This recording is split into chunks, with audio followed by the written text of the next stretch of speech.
왕들과 임금들과 이스라엘 자손들에게 선하기 위하여 택한 나의 그릇이라.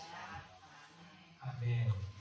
사울이란 청년이 예루살렘에서 다메섹까지 가서 예수님 믿는 사람들을 잡아다가 예루살렘에 있는 그 옥에 가두려고 고문을 받아 가지고 가는 길에 부활하신 예수님을 만나는 거죠. 그러면서 예수님이 어떻게 말합니까? 사울아 사울아 너가 어찌하여 나를 박해하느냐. 예수님의 몸이 교회죠. 교회를 박해하는 것은 예수님을 박해하는 거죠. 그래서 예수님은 어떻게 해서 나를 박해하느냐 이렇게 말할 때 바울은 그 부활하신 그 영광 속에 있는 예수님을 보고 당신이 누구냐 이렇게 했을 때 내가 예수다 하고 내가 하나님이다 이런 것들을 말할 때 진짜 맞냐 이렇게 물어보는 거예요. 왜 그럴까요? 그 영광으로만으로도 하나님을 아신 거죠. 그리고 놀라운 것은 그가 눈으로 봤는데 가시적인 눈으로 봤는데 자기는 지금 여기 보면 눈은 뜨서나 아무것도 보지 못하고 봤잖아요, 그죠? 근데 눈을 뜨고 있는데도 실질적으로 이제 봉사가 되어버리는 거예요. 그리고 주위의 사람들은 아무도 실제로 보면 소리만 듣고 아무도 보지 못했다 이렇게 말합니다. 그래서 바울의 인생에 하나님이 직접적으로 개입하셔서 그 인생을 완전히 새로운 존재로 예수님을 전하는 그런 사도로 불러주시는 거죠. 이 사건의 역사가 결국 그를 모든 민족에게 복음을 증거하는 걸로 선하게 베풀어 주신 그 하나님이심을 우리가 보게 됩니다. 이 하나님은 악을 선으로 이끄시는 분이다. 이것이 바울의 인생에만 있었던 것이 아니라 구약에 보면 요셉의 인생에도 나타나게 됩니다. 요셉은 잘 알다시피 그의 형제들에게 시기 질투로 말미암아 애굽에 종살이로 가게 되죠. 그래서 분명히 그 형제들로 인하여 그는 애굽에 종살이로 가게 되지만 그는 나중에 고백할 때 어떻게 말하냐면 이것은 하나님께서 애굽으로 보내주신 거다 이렇게 말합니다. 우리 창세기 37장 26절에서 28절 한번 찾아보겠습니다. 창세기 37장 26절에서 28절. 창세기는 구약 제일 처음이죠.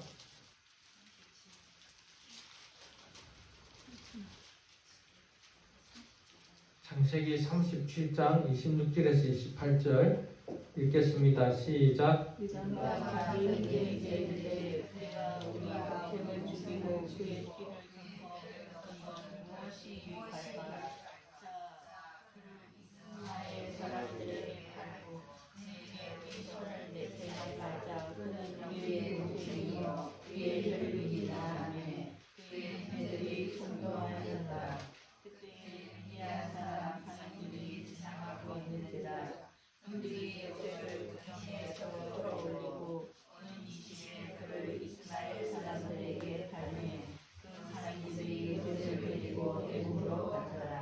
네, 9장 1절 한번 찾아보겠습니다. 39장 1절. 39장 1절 읽겠습니다. 시작. 요셉이 끌려 애굽에 데려가매 바로의 신하 주인인 줄 알 애굽 사람 보디발이 그를 그리로 데려간 이스마엘 사람의 손에서 요셉을 사니라. 네, 그래서 요셉은 애굽의 그 보디발의 종이 되는 거죠. 그리고 거기서 열심히 종이었지만 원만불평하지 않고 종살이 열심히 합니다. 그래서 가정에 총무 역할까지 하게 돼요. 보디발이 모든 재산을 이 요셉에게 다 맡깁니다.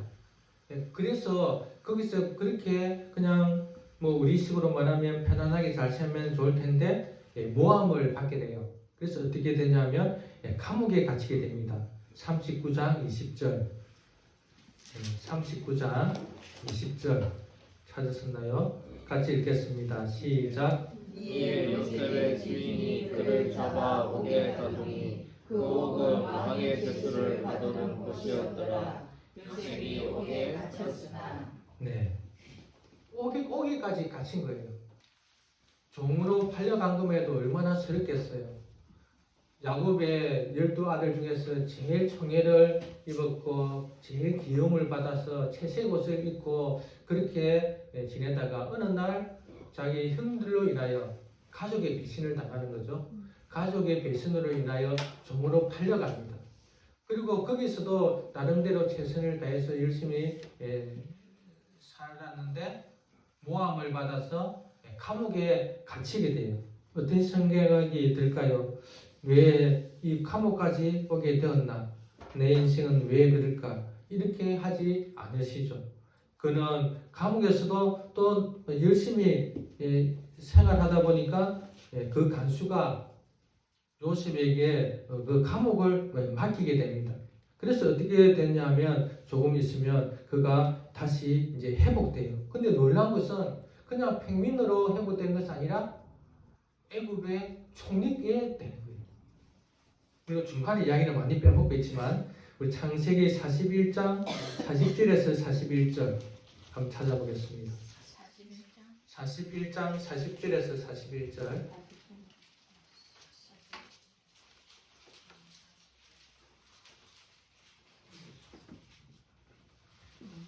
41장 40절에서 41절 시작. 너는 내 집을 다스리라. 내 백성이 다 내 명령에 복종하리니 내가 너보다 높은 것은 내 왕자뿐이니라. 바로가 또 요셉에게 이르되 내가 너를 애굽 온 땅의 총리가 되게 하노라 하고.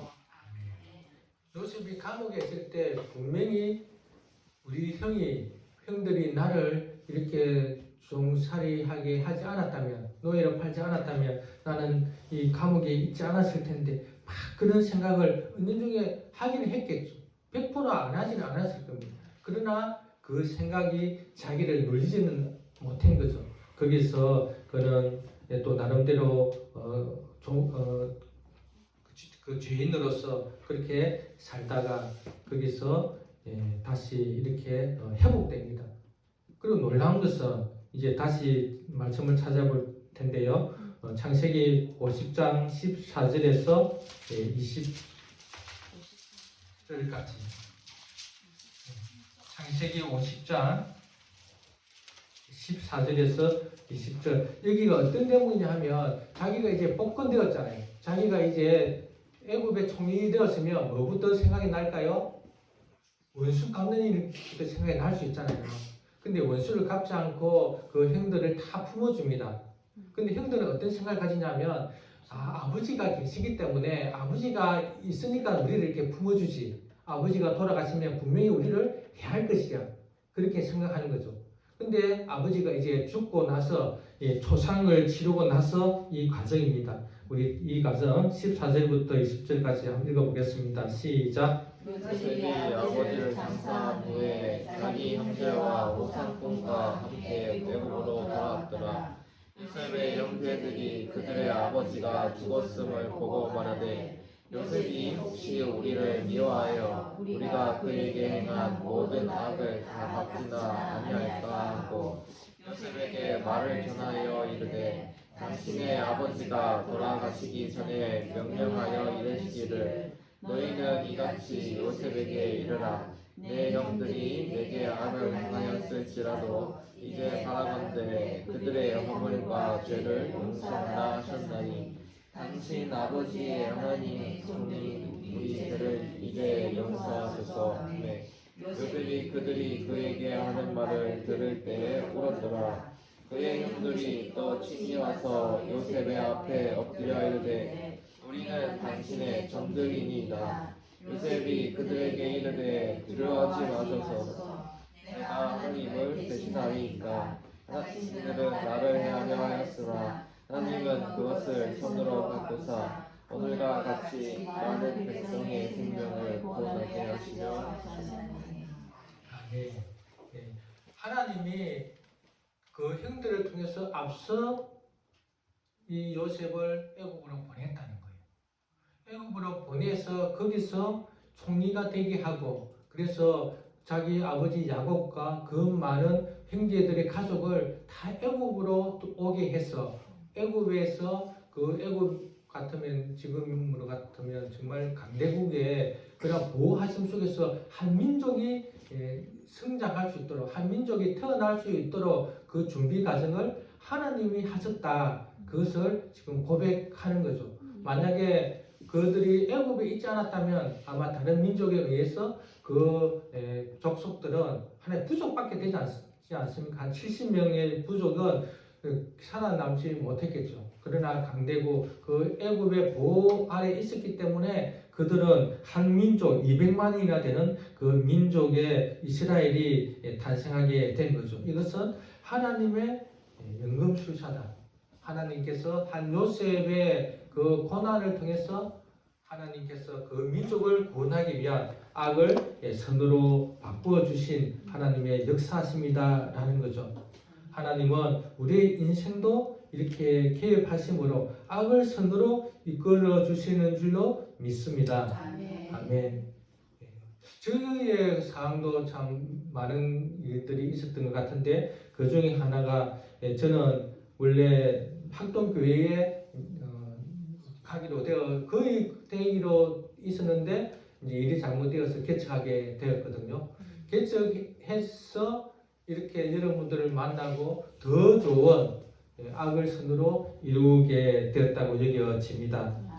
이목교회도 그런 것 같아요. 이목교회도 악이 선으로 이루어진 상황이겠죠. 앞에 계셨던 목사님의 그러한 어떤 문제들이 일어나고 그것을 하나님은 개입하셔서 더 선으로 만들어 주심으로 이목햇불교회로 새롭게 이제 도약해서 정말 구원의 햇불이 비추는 그런 역사가 있게 된 것이죠. 하나님은 악을 선으로 이끌어 주시는 분이시다. 이것을 또 다르게 말하면 모든 것을 협력하여 선으로 이루시는 분이시다. 어디에 있을까요? 로마서 8장 28절 한번 찾아보겠습니다.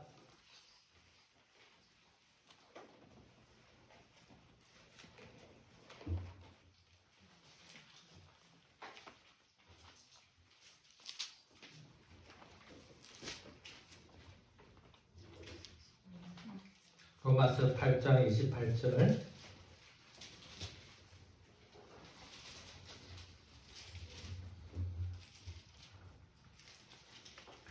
로마서는 신약에 있죠. 성경이 참 방대합니다. 8장 28절 같이 읽겠습니다. 시작. 우리가 알거니와 하나님을 사랑하는 자 곧 그의 뜻대로 부르심을 입은 자들에게는 모든 것이 합력하여 선을 이루느니라. 아멘. 이 하나님을 믿을 수 있기를 바랍니다. 하나님은 연금술사이십니다. 악을 선으로 바꾸시며 모든 것을 협력하여 선을 또 바꾸어 주시는 분이심을 우리는 믿어야 합니다. 그렇다면 그것을 믿는다면 그 믿는다는 것이 어떤 의미냐? 믿는다면 어떻게 해야 될까? 하나님과의 관계가 원만해야 됩니다. 그게 중요해요. 하나님이 어떤 분인지 알아. 하나님은 악을 선으로 모든 것을 협력하여 지금 이 상도 좋게 만들어 주실 거야.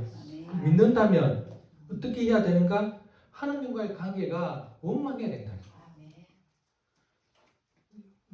특히 바울의 인생이 그가 지금 감옥에 있지만 그 회심한 후에 그는 오로지 복음의 삶을 살았죠. 그는 사도행전 21장 12절에 이렇게 말합니다. 우리가 그 말을 듣고 그곳 사람들과 더불어 바울에게 예루살렘으로 올라가지 말라고 하니 바울이 대답하여 이르되 여러분이 어찌하여 울어 내 마음을 상하게 하느냐. 나는 주 예수의 이름을 위하여 길박당할 뿐 아니라 예루살렘에서 죽을 것도 각오하였노라.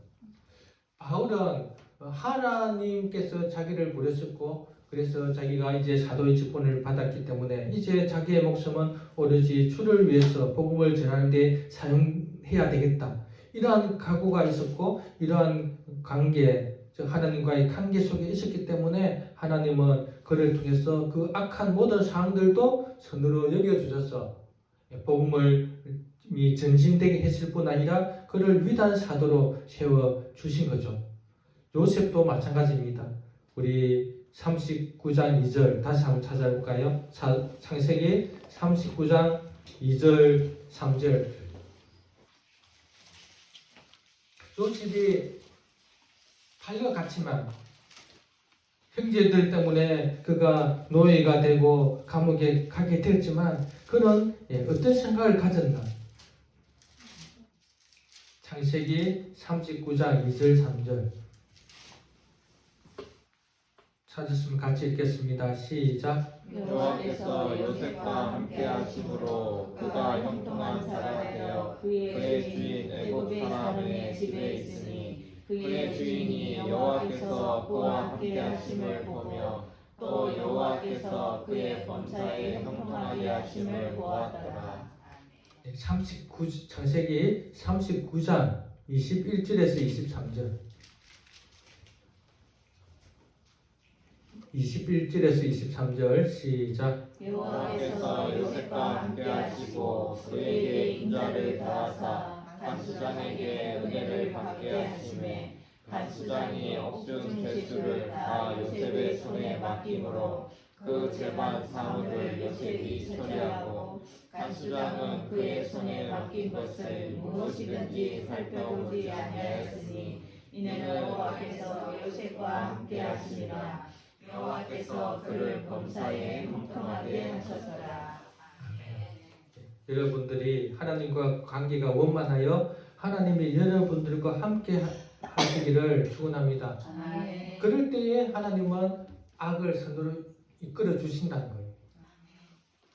우리가 사람들 보면 저 가정은 어떻게 하면 저렇게 열악한 가운데 정말 저주 같은 삶을 살 수 있을까? 우리 TV에서 많이 보잖아요. 왜 그럴까요? 악이 지배하고 있기 때문이죠. 악한 사탄이 그 가정을 장악하고 있습니다. 그것을 벗어나는 길은 오직 하나님과의 관계가 회복되는 것이고 하나님과의 관계가 원만할 때 하나님이 자기 백성을 다스려 주실 때에 그곳에 하나님의 은혜 형통함이 있게 되는 거죠. 간수장에게 은혜를 입었다는 거예요. 놀랍지 않나요? 그래서 요셉은 어디를 가든지 자기를 팔았던 형제나 그 모든 상황들을 원망불평하지 아니하고 우리 보통 일 안 되면 누구한테 원망합니까? 옆에 사람 원망하지. 니 때문에 그랬다. 요셉은 안 그랬다는 거예요. 원망불평하지 않냐고 잠잠하게 상을 주시하면서 하나님과의 관계가 원만함으로 하나님께서 그에게 형통케 하셨더라. 하나님께서 악을 선으로 이끌어 주셨다는 거죠. 그래서 우리가 이왕 예수님을 믿는다면 하나님과의 관계가 원만해지기를 바랍니다. 두 번째, 우리의 인생을 하나님께 맡기고 하나님의 일하심을 기다려야 합니다. 하나님이 악을 선으로 이끌어 주신다면 그 하나님을 믿는다면 우리의 인생을 그분께 맡겨야죠. 그리고 맡겼다면 하나님이 어떻게 일하시는가를 기다려야 됩니다. 우리는 좀 조급하죠. 빨리 어떤 소문을 보려고 그러죠. 기다려야 합니다. 우리 잠언 16장 1절에서 3절 한번 보겠습니다. 잠언은 시편담이 있나요? 네. 잠언 중간쯤 있습니다. 성경책.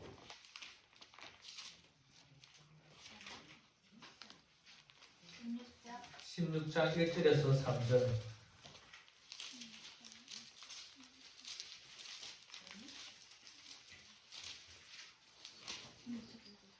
잠언 16장 1절에서 3절 같이 읽겠습니다. 시작. 마음의 평양은 사람에게 있어도 말의 응답은 여호와께로부터 나오느니라.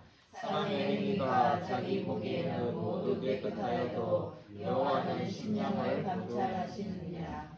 너희 행사를 여호와께 맡기라. 그리하면 내가 경영하는 것이 이루어지리라. 하나님께 맡길 때 하나님이 악을 선으로 이끌어 주시죠. 내가 하면 되겠습니까? 요셉이 자기가 형들에게 노예로 팔려가지고 이것을 복수하겠다고 칼을 갈고 막 우수를 연마하고 막 죽이겠다고 그러면 될까요? 안 되는 거죠. 하나님께 맡겨서 하나님이 내 인생을 주도하도록 하나님이 일하시게 해야 된다는 사실입니다. 분명히 1절에 보면 우리가 경영, 계획이죠. 그것을 응답하시는 분은 하나님이시다. 여러분들이 많은 계획들 하시죠. 또 내년에 계획을 세울 것이고 막 추진하겠죠. 그럴 때 그것을 응답하시는 분은 하나님이시다고 믿는다면 우리의 인생을 하나님께 맡길 수 있기를 바랍니다. 그래서 우리가 계획을 한다 할지라도 이 계획이 맞는지 하나님께 여쭙기도 하고 또 사람들에게 물어보기도 하고 또 교회에서 또 의논도 하고 이렇게 해서 그 경영이 하나님께로부터 온 것이란 확신이 있을 때 계획들을 진행하면 또 진행하다가 또 하나님은 그 하나님을 의지하기 때문에 하나님은 악을 또 그 계획이 잘못되었다 할지라도 하나님은 그것을 또 수정하게 하시고 그것을 이끌어가게 해 주실 줄로 믿습니다. 하나님은 역사를 이끌으시는 주관자이기 때문이에요. 하나님이 역사를 이끄신다면 우리 인생도 이끌어 주시겠죠. 그래서 우리 모든 계획들, 우리의 어떤 소원하는 것들, 이 모든 것 하나님께 맡길 수 있기를 바랍니다. 그럴 때 하나님은 악에서 선으로 이끌어 주실 것입니다. 여러분들의 지금의 환경이 열악하든 아니면 좋든 모든 것은 더 좋게 될 줄로 믿습니다. 세 번째로 하나님은 악에서 선으로 이끌어 가실 때 우리의 이 환경을 통해서 우리를 변화시킨다. 하나님은 우리 자신에게 목적이 있습니다. 하나님은 우리가 성화되어 가기를 원하십니다. 우리가 설령 선택을 잘못하고 판단을 잘못해서 지금 어려움이 처해있다면 또 어떤 사람들의 그 사람으로 인하여 지금이 힘든 상황에 있다면 그래서 악 조건에 있다면 하나님은 분명히 선으로 이끌어 주실 것입니다. 그 과정 속에 우리의 변화가 있는 거예요. 우리가 그리스도로 닮아가는 겁니다. 우리 구원의 목적은 하나님이 우리를 구원하신 목적은 우리를 그리스도로 닮게 하는 거죠. 그리스도가 최고의 하나님의 영광입니다. 쉽게 말해서 우리는 구원을 칭이라고 말하죠. 그리고 구원을 성화라 그러고 구원을 영화라 그럽니다. 칭의는 의롭게 됩니다. 의롭게 되면 완전히 그리스도처럼 살아가는 걸 말하죠. 이 칭의가 우리는 존재론적으로 되었지만 성화, 그리스도로 닮아가는 거죠. 그 핵심에는 뭘까요? 사랑입니다. 그래서 우리가 많은 어려움을 당하고 우리가 어떤 잘못된 선택으로 인하여 심적으로 부담을 느끼고 또 관계적으로 힘들고 그렇더라도 그 가운데 우리가 변화되는 거죠. 우리가 좀 더 성숙되고 성화되어서 정금같이 나으리라. 우리 환경이 우리를 단련시켜 주는 거죠. 그래서 더 악하게 되는 것이 아니라 어떤 사람들은 더 악하게 되죠. 더 악랄하게 되고 감옥에 가서 정화되어서 나오는 것이 아니라 감옥에서 더 악을 키워 나오고 그래서 악하게 되는 것이 아니라 우리는 반대로 더 선하게 되고 더 용서하게 되고 더 이해하게 되고 더 사랑을 품는 그래서 빛과 소금 이 세상에 없는 사랑 그것이 초월적 사랑이죠. 그 사랑을 하게 되는 거죠. 하나님은 분명히 연금술사로서 악을 선으로 이끌어 가시는 분이십니다. 그것을 믿는다면 우리는 하나님과의 관계가 원만해져야 하고 또 우리는 하나님께 우리 인생을 맡겨야 하면 그런 가중에 하나님은 우리를 성화시켜 나가신다는 것을 알고 올 한 해를 마무리하시면서 올 한 해 참 잘한 것도 있고 잘못한 것도 있고 선택도 잘한 것도 있고 잘못한 것도 있고 또 관계적으로도 좋은 관계가 될 것도 있고 안 좋은 것도 있고 또 어떤 사람은 너무 힘든 올 한 해였다 그런 사람도 있을 거예요. 그럴 때 이 모든 것은 합력하여 선을 이루는데 분명히 우리에게 가면 갈수록 좋게 만들어 주실 뿐만 아니라 우리를 변화시켜 주시는 줄 믿습니다. 우리가 주님 앞에 갈 때에 사람들에게 어떤 칭찬을 들어야 할까요? 이분은 정말 좋은 사람이었다. 이분은 정말 본받을 만한 사람이었다. 하나님 앞에서도 착하고忠誠된 종아 나의 즐거움에 참여할지어다. 이 소리를 들어야 되지 않겠습니까? 우리 올 한 해 이렇게 마무리하시면서 내년 새해에는 우리의 인생을 악에서 선으로 이끄시는 그 하나님을 신뢰하고 살아갈 수 있기를 바랍니다. 아멘. 아멘.